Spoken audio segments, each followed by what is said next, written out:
Hello বন্ধুরা, এখন আমি হানসাল মেহতা পরিচালিত দ্য বাকিমান মার্ডার্স এই সিনেমাটার ট্রেলারের রিয়াকশন দেবো, যেখানে লিড রোলে আছে হলো করিনা কাপুর খান। এই ট্রেলারটা আমি অলরেডি দেখে নিয়েছি, আমি লাইভ রিয়াকশন দিচ্ছি না, আমি ট্রেলারটার ব্যাপারে কেমন লাগলো সেটা নিয়ে কথা বলছি। তো প্রথমেই যদি বলি, হানসাল মেহতা যখনই কোনো কাজ নিয়ে আসে তার মধ্যে একটা না ডিটেল রিসার্চের ব্যাপার থাকে, এবং সেই রিসার্চ অ্যানালাইটিক্স এত সুন্দরভাবে হয় যেটা অডিয়েন্স হিসাবে দেখতে কিন্তু সেটা সিরিজ হোক বা সিনেমা তার মধ্যে কিন্তু এনগেজ হয়ে যায়। এই সিনেমাটা আমি মনে হয় আশা করি সেরকমই একটা সিনেমা তো চলেছে, যদিও এর প্রিমিয়ার কিন্তু আগে হয়ে গেছে, মানে সেটা ফিল্ম ফেস্টিভ্যাল বিভিন্ন জায়গায় দেখানো হয়েছে। থিয়েটারে রিলিজ কিন্তু 13ই সেপ্টেম্বর করা হচ্ছে এই সিনেমাটা, এবং দেখা যাক এই সিনেমাটার রেসপন্স কীরকম হয়। ট্রেলার যেটুকু দেখা যাচ্ছে, করিনা কাপুর যে একজন British detective, British Indian detective, যার কাছে একটা কেস আসছে এবং কেস রিলেটেড শহরে এমন কিছু ঘটনা আছে যেগুলোর মধ্যে ইন্টারকাস্টের মধ্যে ঝামেলা লেগেও যেতে পারে।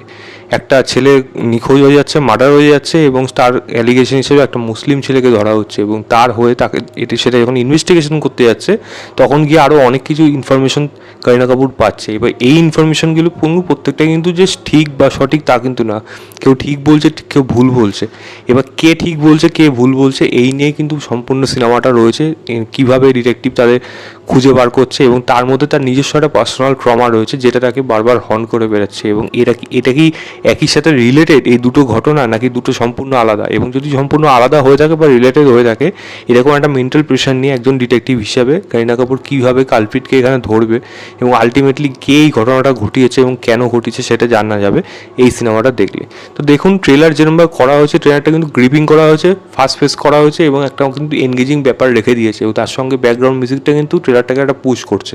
এবার করিনা কাপুর পারফরমেন্স ডেফিনেটলি এই জায়গাটা ভালো দেবে। বাকি সাপোর্টিং অ্যাক্টর যারা রয়েছে, অনেক পাঞ্জাবি ইন্ডাস্ট্রিও আর্টিস্ট রয়েছে এখানে, দেখা যাক তারা কীরকম করে। এবার একটা জিনিস আমার এখানে একটু অদ্ভুত লাগলো, বোকা বোকা লাগলো, যেটা হলো ব্রিটিশ অফিসার, ব্রিটিশ লোক, ছেলে মেয়ে, তারা এখানে হিন্দিতে ডাবিং করে সেখানে কথা বলছে। এটা না দিলেও পারতো, এরকম ধরনের মানে এটাকে ডাইরেক্ট মানে অরিজিনালটা রাখলেই পারতো, সেটা আমার মনে হয় বেশি ভালো হতো। যদিও ইংলিশেও সম্ভবত রিলিজ করবে, বা বিদেশে হয়তো ইংলিশে দেখিয়েওছিল মানে ফিল্ম ফেস্টিভ্যালে।